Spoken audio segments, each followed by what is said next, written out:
Assalamualaikum warahmatullahi wabarakatuh. Selamat Waalaikumsalam warahmatullahi. siang. Yang Ya, terhormat ada Dekan FPIK UB, ada Prof. Happy Nursyam, kemudian ada Ketua LPPM Universitas Brawijaya, ada Pak Bambang Susilo, ada Bu Intan juga dari LIPI, kemudian ada Bu Erni kalau nggak salah dari Teknik ITB, ada calon profesor kita juga, ada Pak Rudi. Mas Wawan, terima kasih atas undangannya. Jadi hari ini sebenarnya saat saya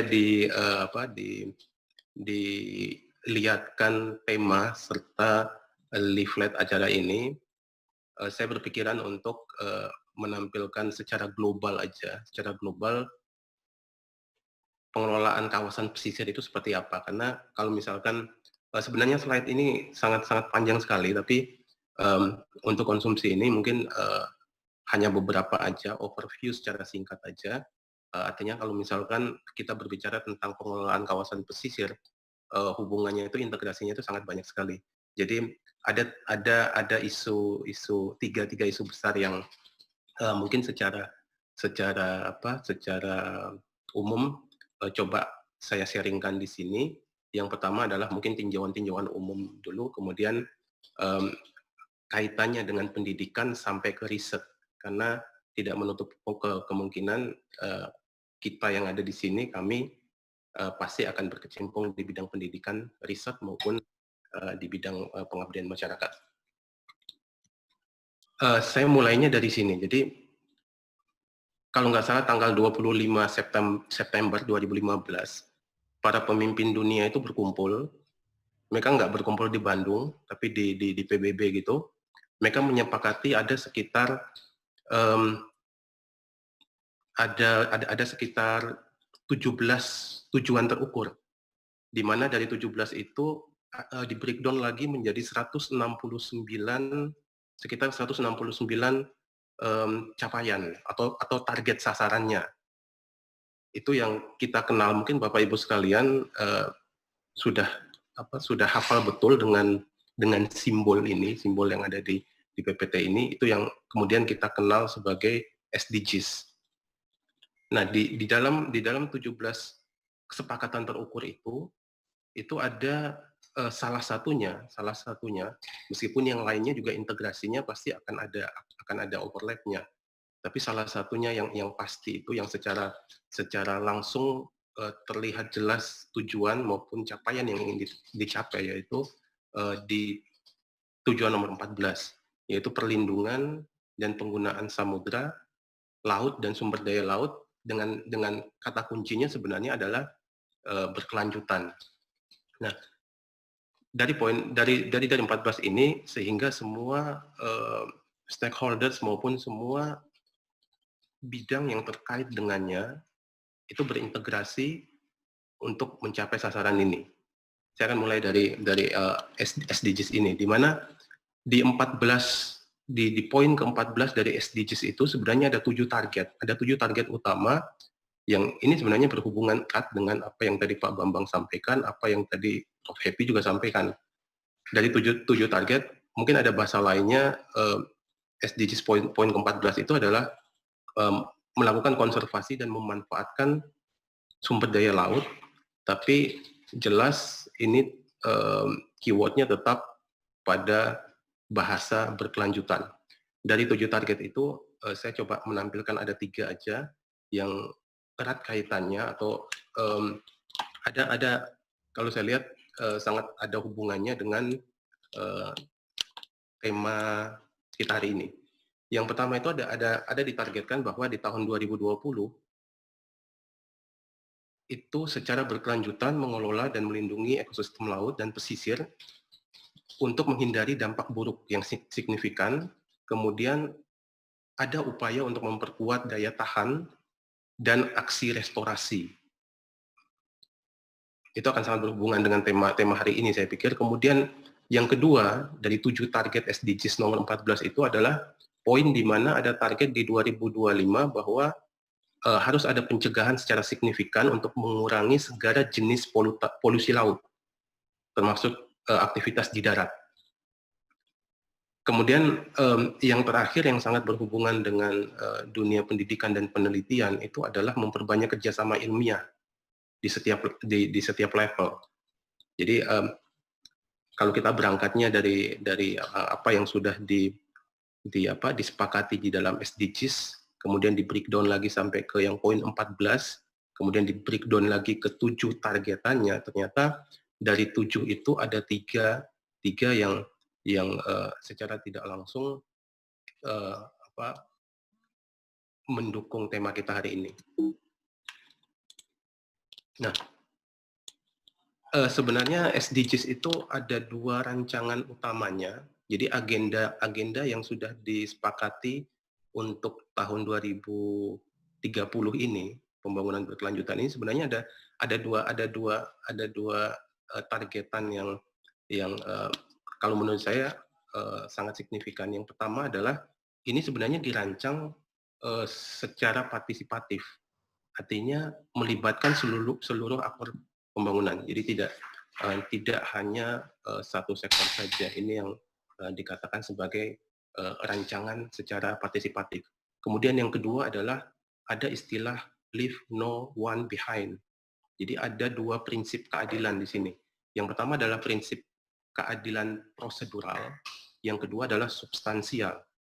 Kalau prosedural mungkin kita tahu bahwa ini berkaitan dengan sejauh mana seluruh pihak, terutama yang selama ini tertinggal, itu dapat dilibatkan dalam keseluruhan proses pembangunan. Kemudian yang substansial itu adalah sejauh mana kebijakan dan program pembangunan itu mampu menjawab persoalan, terutama kelompok-kelompok yang tertinggal. Jadi ada 2 prinsip dasar ini, ada partisipatif dan leave no one behind. Nah, itu yang tadi saya maksud sebagai tinjauan umumnya, artinya saat kita melakukan apapun yang berkaitan dengan pendidikan, penelitian maupun pengabdian, yang temanya adalah mengarah kepada keberlanjutan sumber daya, khususnya laut kita, maka yang kita lihat adalah kesepakatan, salah satunya adalah kesepakatan yang tadi sudah tergambarkan di slide awal.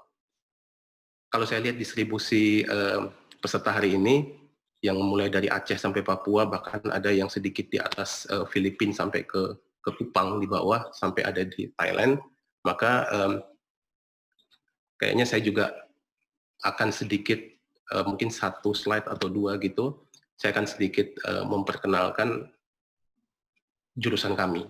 Jadi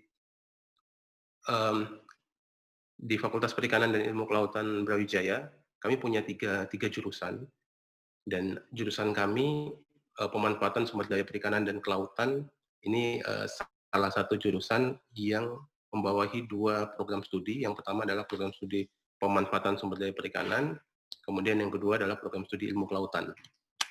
Nah, dan kalau kita lihat rencana strategisnya, jadi 2 tahun lalu kami sudah menyusun rencana strategis untuk beberapa tahun ke depan sampai 2025, dan kalau kita lihat di sini, baik jurusan maupun 2 program studi yang ada di bawahnya, semua mempunyai visi dengan tema yang hampir sama. Artinya kalau kita lihat di situ ada keyword berkelanjutan semuanya, ada berwawasan lingkungan, kemudian ada berkelanjutan, kemudian jurusan itu sendiri juga ada keyword berkelanjutannya.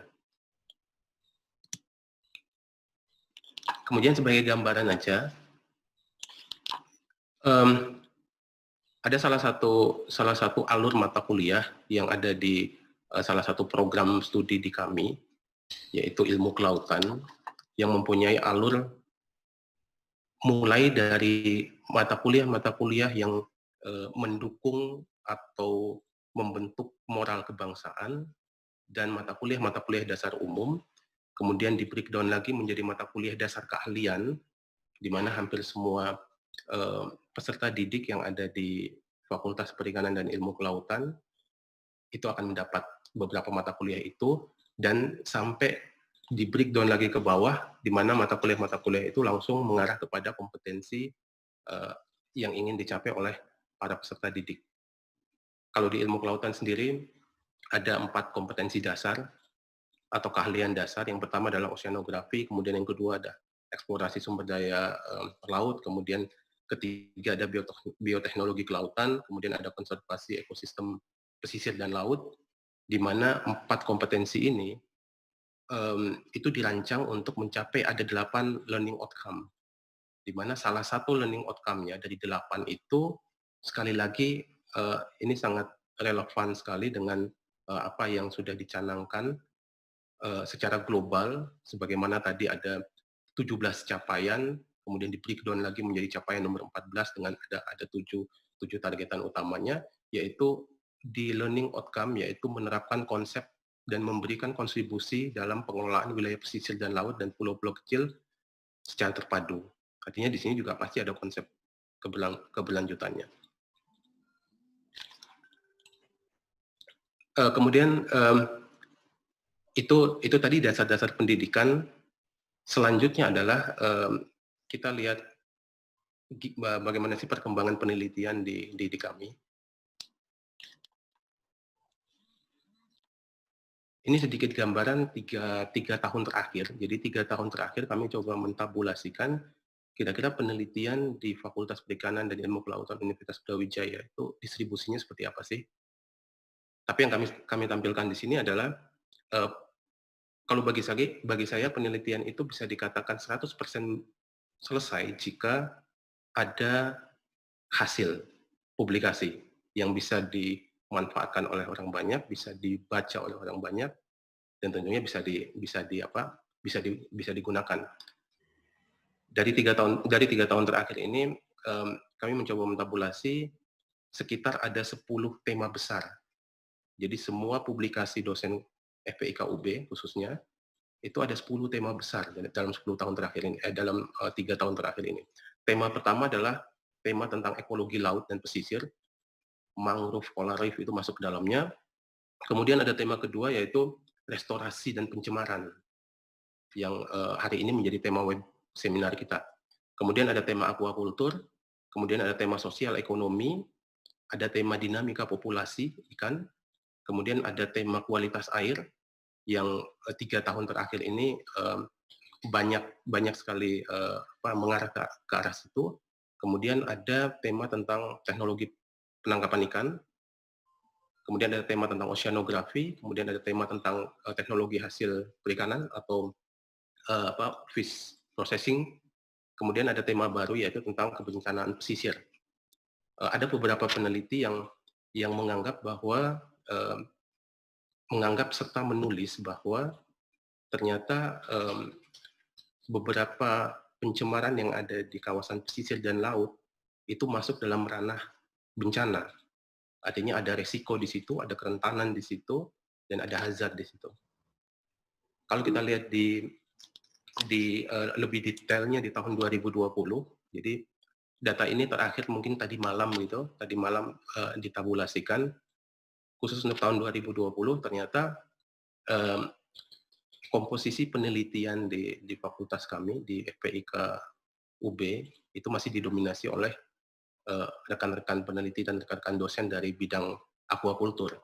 Tapi tidak sedikit juga teman-teman yang mungkin berkecimpung di bidang restorasi pesisir dan pencemaran, seperti Pak Rudi dan teman-teman lainnya di IKA, yang juga berkontribusi di penelitian ini hampir 12% dari total 100% komposisi penelitian, dan ini baru data per 1 Juni 2020, dan ini bisa akan berubah sampai di Desember 2020 ini. Nah, kalau di bidang penelitian sendiri, karena terus terang bidang saya ini sebenarnya adalah pemetaan kawasan pesisir maupun kebencanaan. Jadi sebenarnya ada tantangan di mana kita melakukan observasi atau kita melakukan pendugaan terhadap sebuah sumber tercemar itu menggunakan metode tidak langsung atau yang orang katakan secara umum penginderaan jauh, atau bahasa asingnya adalah remote sensing. Jadi ada 4 skenario sebenarnya. Skenario pertama adalah mendeteksi discharge yang ada di sungai, kemudian yang kedua adalah spill-nya, kemudian yang ketiga itu adalah akumulasi di shoreline-nya, dan yang terakhir adalah di sub-mesoscale-nya. Jadi ada empat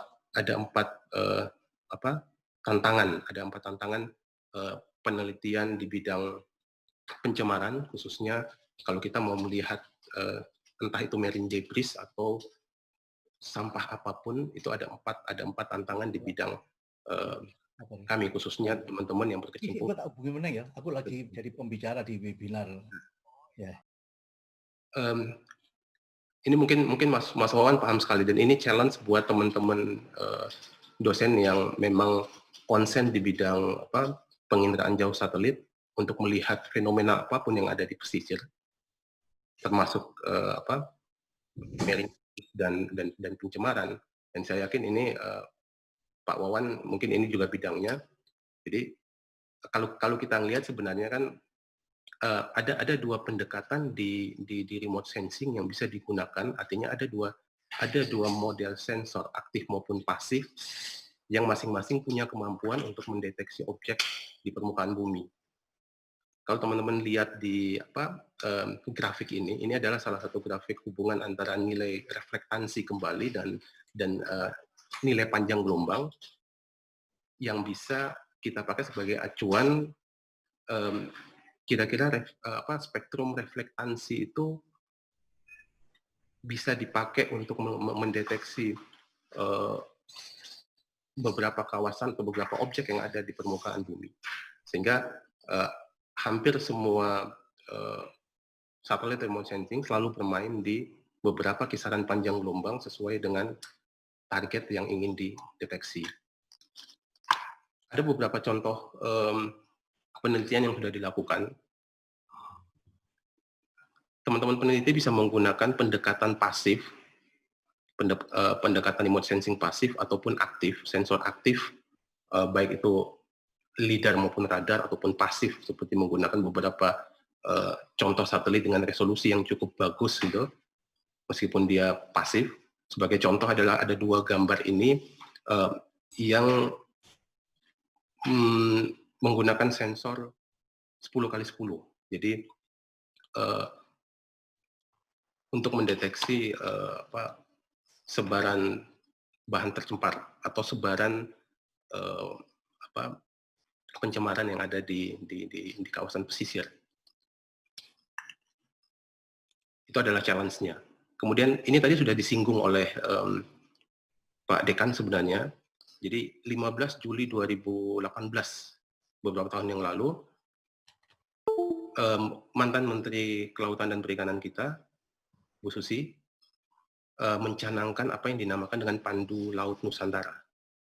Begitu dicanangkan 15 Juli, kemudian saat pembukaan mahasiswa baru ya, penerimaan mahasiswa baru di Brawijaya, kebetulan Bu Susi sendiri menjadi keynote speech-nya, dan tanggal 19 Agustusnya secara serentak di 73 titik di Indonesia, termasuk salah satu titik adalah yang dilakukan oleh Fakultas Perikanan Universitas Brawijaya di kawasan Sendang Biru Malang, termasuk dari 73 titik di Indonesia, melakukan kegiatan Pandu Laut Nusantara dengan tujuan yaitu mengurangi ancaman pencemaran laut menggunakan melalui kegiatan bersih pantai dan mereduksi penggunaan bahan tercemar, khususnya plastik.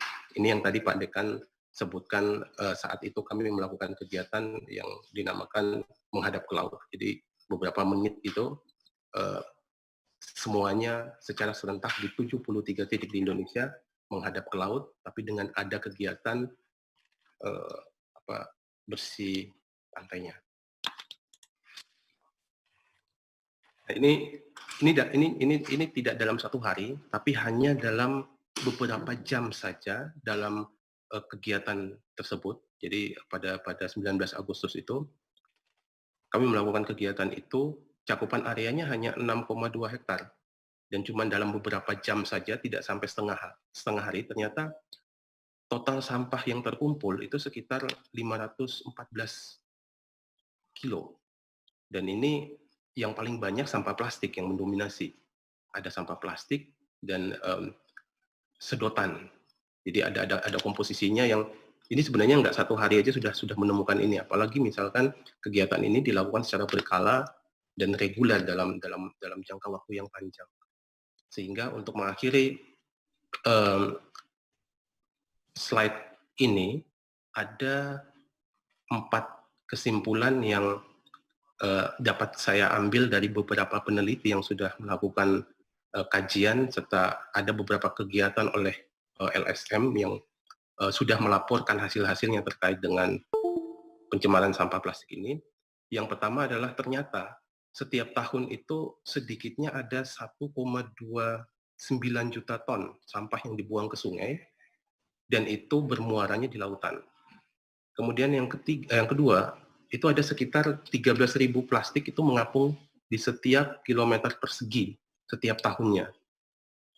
Dan ini pasti akan menjadi ancaman yang serius untuk ekosistem laut, baik langsung maupun tidak langsung. Sehingga apa yang tadi 2 pembicara pertama sudah highlight juga, itu ternyata ada di poin yang terakhir, yaitu pendidikan dan penyadaran mengenai laut dan sampah plastik. Ini memang penting dilakukan, tapi keyword-nya adalah bersama. Terima kasih sekali lagi. Saya ucapkan ada riset grup ICESMEN, ini Pak Rudi dan teman-teman, kemudian LPPM UB, kemudian FPIK Universitas Brawijaya. Terima kasih, mohon maaf kalau ada salah. Assalamualaikum warahmatullahi wabarakatuh. Saya kembalikan lagi ke Mas Wawan. Ya, baik, terima kasih Pak Abu, sangat menarik sekali keynote speech-nya, sebagaimana dua keynote speech sebelumnya.